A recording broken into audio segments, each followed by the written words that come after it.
music is my life, but I don't live for music.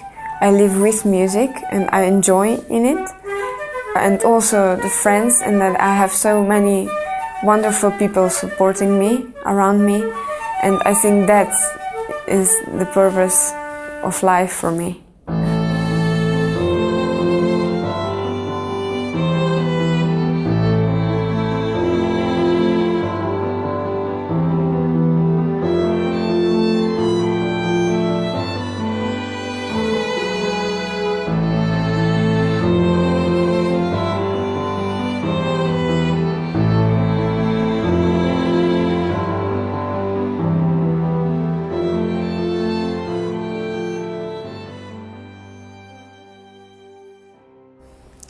Ladies and gentlemen, I have the privilege to present you our today's guest, the incredibly talented young Slovenian flutist Eva-Nina Kozmus, who has just recently been awarded the coveted title of the Eurovision Young Musician. That happens to be the first time in the history of this prestigious competition that a Slovenian musician got the first prize. Welcome, Eva-Nina, to our show. Thank you. Can you describe, if that is at all possible, what were you experiencing when they announced that you got the first prize? You looked shocked, I might say. Actually, my first feeling was shock, and I was so surprised. I didn't expect it at all. And so for me, when they said my name, it was like, what? Are you serious? I don't believe it. And after that, I was happy, but before just surprised. What does that kind of competition mean for you, for Slovenia? I think the point of that competition is to meet other young musicians, also to play with such an audience, and it's a great experience for me also, and I think for all the flutists, and I met some great friends already, and made some new friendships, so I think that's the most important for me.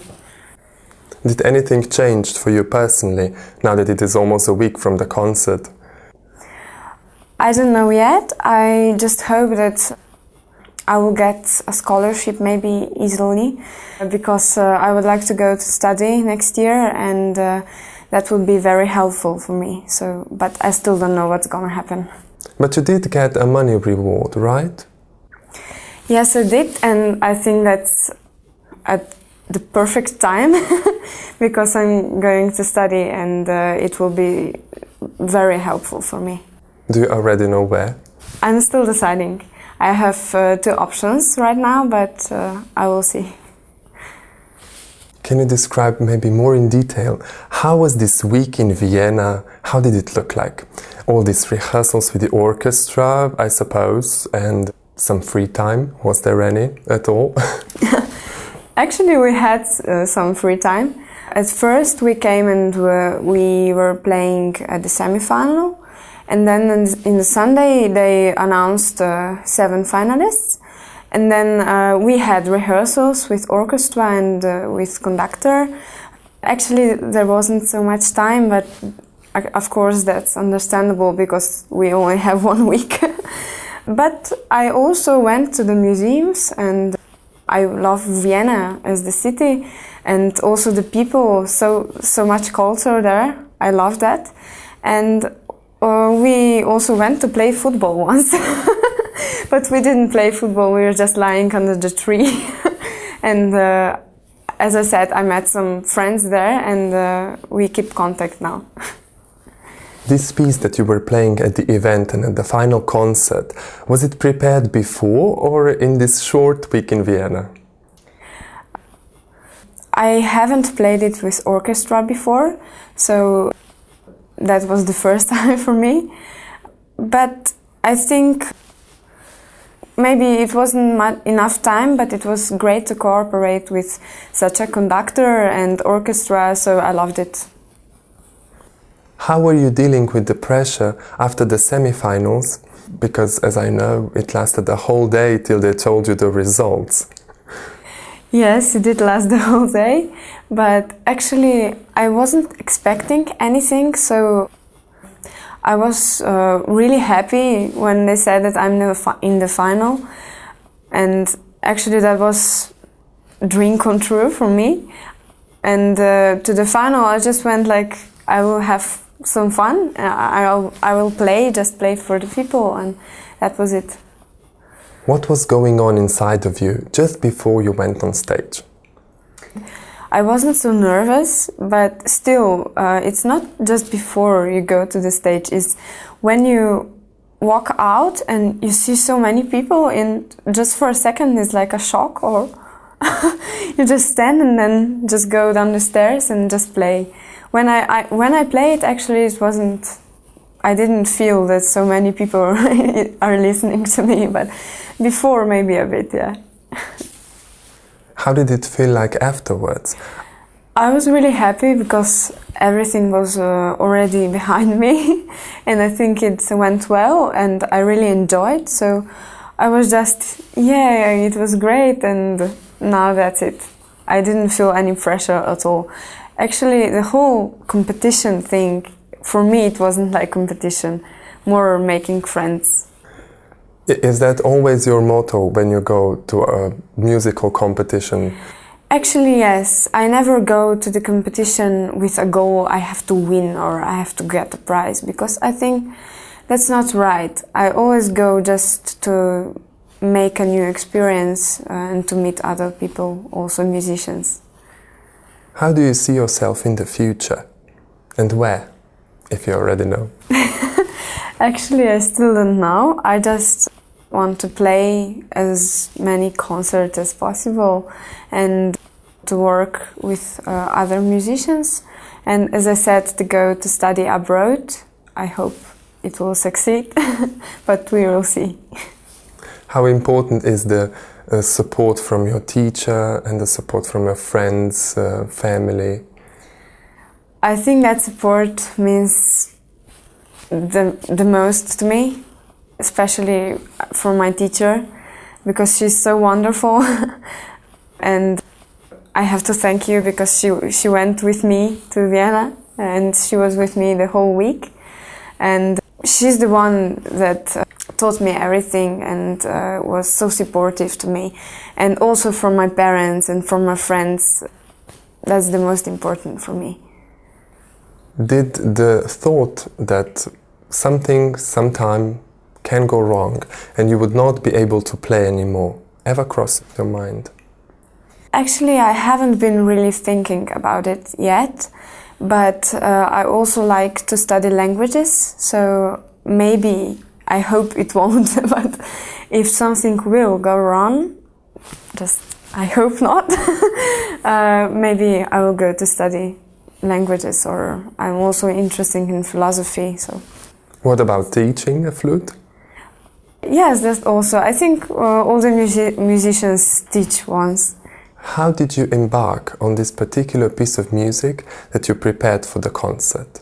I started to work on it, I think a month before, not even a month. We started to work on it with my professor. I didn't prepare other things, I was just listening to it, just practicing. And since you knew that you were going to perform this piece of music together with the orchestra, did you have any notes before? Did you have the recordings before? Or was it just you playing at home and then coming with the orchestra, having rehearsals? No, of course I listened to it before with an orchestra, and looking to the piano scores, because piano has similar things than the orchestra was playing later.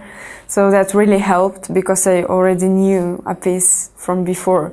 Because if I wouldn't have known the piece, it would be like really surprising to play with an orchestra, but I had to prepare a bit also to listen to it. What did you really have to rehearse with the orchestra then? Was it the tempo? Was it interpretation? Especially tempo, because with an orchestra everything is different, because it's so many people, but the conductor was wonderful, so everything went easily. Do you use any special techniques when you rehearse? Not really. I just practice slowly. because I think that's healthy. If you practice slowly, then you have all the scores in your mind, so it helps. So you played it by heart, with no notes, and you knew that in Ljubljana already? Yes, I did, because it wouldn't be enough time just to practice just in 1 week. How was it like when you came back to Ljubljana? It was surprising because, we lived a different life in Vienna. For a week it was so many things going on. Rehearsals with the conductor and the orchestra, and I had so many friends there. And when I came here, it was like, what about now? But I was just resting for some days. I also had a cold, so just resting. It all came after you, I suppose. Yeah, I think so. What about school? You were missing school for a week or more? Actually, I do school, my ordinary subjects like maths and other stuff by exams. So actually I didn't miss so much because I miss a lot the whole year. But now I'm working on catching up everything. Do you have support from your teachers? Do they understand that you're a musician? Yes, I have so supportive teachers also in Celje and here in Ljubljana. I have to thank them because they are wonderful. They all help me. That's great.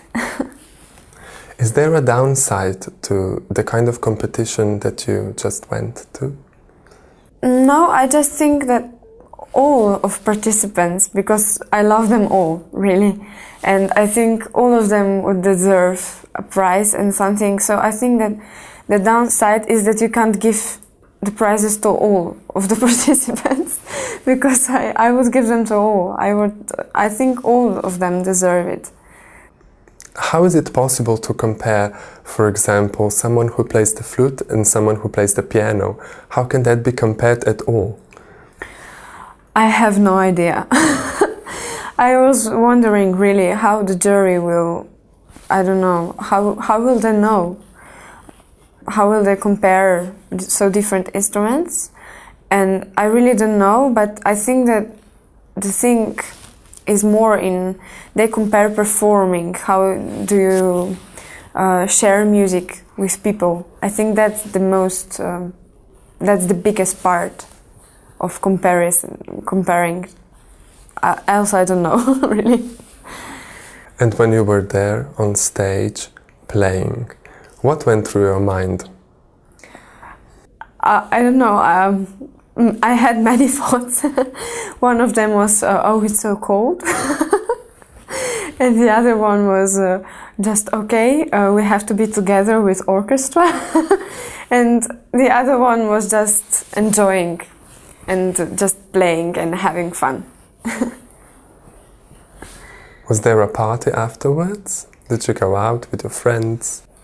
Yeah, there was a party, but I was a bit sorry because it was such a big party and we didn't see each other so much with other participants, with my friends. So we didn't have a chance actually to talk so much. But I think we will see each other soon, so I hope so. What, for you personally, means life? What is most important in your life for you right now? For me, as I already said once, music is my life. But I don't live for music.